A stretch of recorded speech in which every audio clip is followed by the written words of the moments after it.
Bora lá, galera, a gente vai falar hoje aqui sobre um tema do Sebrasp que caiu em 2017. E ele já traz aí pra gente o aspecto ideal e o contraditório, tá? E traz um texto motivador. Caiu para a Secretaria de Educação e o tema é muito atual, olha só. Fala sobre a expansão tecnológica e a instabilidade emocional. Então, como é que a gente resolve um tema desse? A expansão tecnológica a gente vai abordar aí no aspecto ideal, né, no aspecto positivo, e vamos trabalhar a questão aí da instabilidade emocional como o aspecto contraditório, tá? O aspecto negativo do nosso tema. A banca traz no texto motivador o aspecto contraditório, então ela mostra que os jovens atualmente estão sofrendo, né? Estão tendo problemas, digamos assim, de saúde mental, que o motivador associa à questão das tecnologias, essa forma de vida, na verdade, né? Ela não, o texto não critica as tecnologias, claro, mas diz que essa forma que a gente está vivendo, né? Esse modo de viver tem provocado, né, tem conduzido, favorecido ou incentivado, né, determinadas emoções nesses jovens. Então, chama atenção para os pais prestarem atenção, né, o texto motivador chama essa atenção, prestarem atenção na saúde mental dos filhos, tá? Por quê? Porque às vezes a criança esconde, né? O jovem esconde uma depressão, esconde uma ansiedade, uma insatisfação com a vida, uma apatia em relação a viver. Por quê? Porque desde que as redes sociais começaram, que os temas de redação têm abordado essas duas realidades, tá? Então, a realidade virtual e a verdadeira, a real, né? A da vida comum, essa que a gente vive todos os dias. A gente acorda, trabalha, estuda, enfim, cuida das coisas, cuida da casa e da família. Então, tem essa realidade, a factual, né? Aquilo que realmente está ali, que acontece, que a gente sofre, né? Que dói, essa pedagogia da vida, esse negócio da gente ter que todo dia resolver conflitos, né? Problemas e tal. Então, isso aí, essa frustração, digamos assim, com a qual a gente tem que estar sempre lidando e sempre superando, né? Que faz parte de viver, né? E a gente tem aquela vida perfeita, virtual, tão bonita, né? Em que só tem viagem, só tem felicidade, só tem restaurantes maravilhosos, só tem risadas, só tem amigos, então festas. Essa outra vida, tá? Que é a vida virtual, uma vida fictícia. Por que fictícia? Significa que é mentira o que tá ali? Não. Significa que tem outras parcelas da vida que não estão ali. Até porque, venhamos e convenhamos, não convém, a gente não vai colocar nas redes sociais os problemas que a gente tá passando. Olha, pô, furou aqui o pneu do meu carro, eu boto na rede social. Não, né, galera? Então, assim, a gente também tem que pensar que as vitrines é para trazer o que há de melhor, né?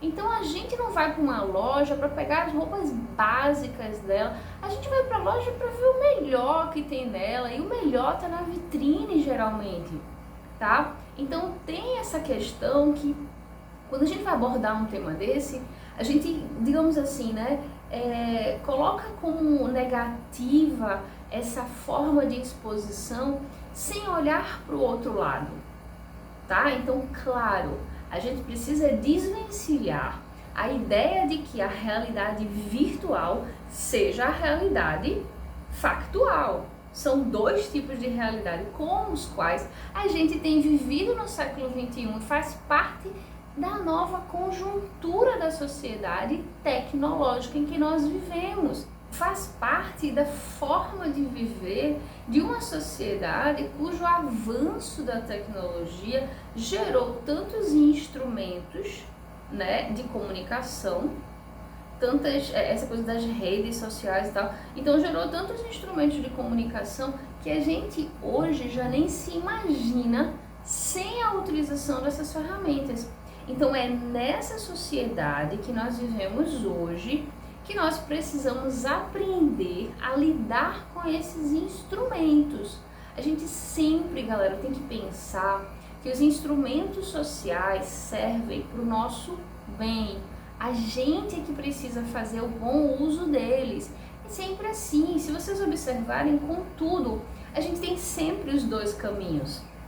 A gente tem as informações, a gente tem o conhecimento, a gente tem a possibilidade, a potência de aprender a desenvolver habilidades. A gente escolhe por qual dos dois caminhos a gente vai andar. Então, cabe a gente viver sem ser induzido, sem ser conduzido pela indústria, né? Aquilo que eu falo sempre, por essa indústria aí que fica dizendo pra gente o que é que a gente precisa fazer.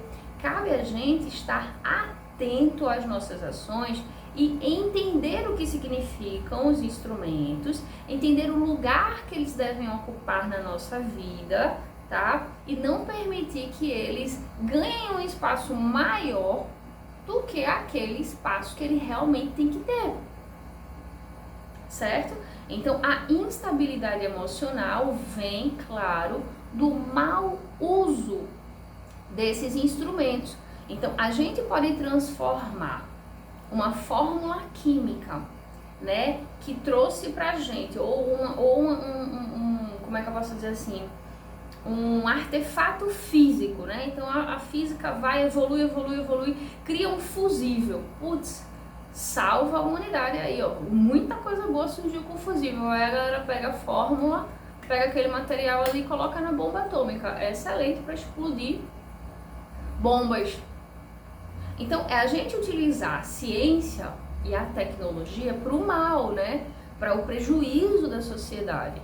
Então, do mesmo jeito, a gente pode utilizar os avanços da tecnologia, os avanços da ciência para o prejuízo, de forma nociva, ou a gente pode usar isso para o bem social, né? A gente pode usar isso para fazer com que as coisas avancem, a nossa profissão seja alavancada aí, a gente leve conhecimento para mais pessoas, a gente possa evoluir como pessoa, observar ali o que o outro faz e que a gente não está fazendo, e que a gente poderia fazer, e como a gente poderia melhorar a nossa área, a nossa vida, a nossa família, nossa forma de agir. Enfim, a gente pode olhar para essas ferramentas e para esses instrumentos sociais de comunicação tentando sempre aperfeiçoar a gente mesmo. Ou a gente pode ser conduzido, né, a olhar de forma enviesada para esses instrumentos e fazer mau uso deles, tá? Claro que eles vão acabar prejudicando a gente. Sempre tem a ver com como a gente olha, tá? Então isso é importante. Como é que a gente resolve aí, galera, um tema como esse, tá? É importante que as pessoas tenham atenção ao que as ferramentas têm de bom e que voltem as suas lentes, né, para esse direcionamento. A gente pode transformar o que é ruim no que é bom. Da mesma forma, a gente pode transformar o que é bom no que é ruim. A gente escolhe, a gente primeiro precisa ter o discernimento de que aquele instrumento específico cabe aos dois papéis. E isso aí podem aplicar a qualquer área da vida de vocês. Então, para tudo, isso já caiu inclusive em prova, né, de concurso. É como a gente transformar as perdas, os fracassos, as dores, as quedas em trampolim para o crescimento, para a vitória, para a evolução. Então, essa capacidade transformadora nós temos, nós somos humanos. E os seres humanos conseguem transformar completamente o ambiente deles, quem dirá o instrumento. Então, nós podemos sim recriar, inclusive, o que não é bom e transformar em algo construtivo. Então, vamos começar a pensar por esse viés, pensar aí nesse ângulo, porque se a gente for por esse caminho, sim, nós vamos conseguir usar as mídias, né, aproveitar as mídias naquilo que elas têm de melhor, cuidando, claro, da nossa saúde mental. Fechou?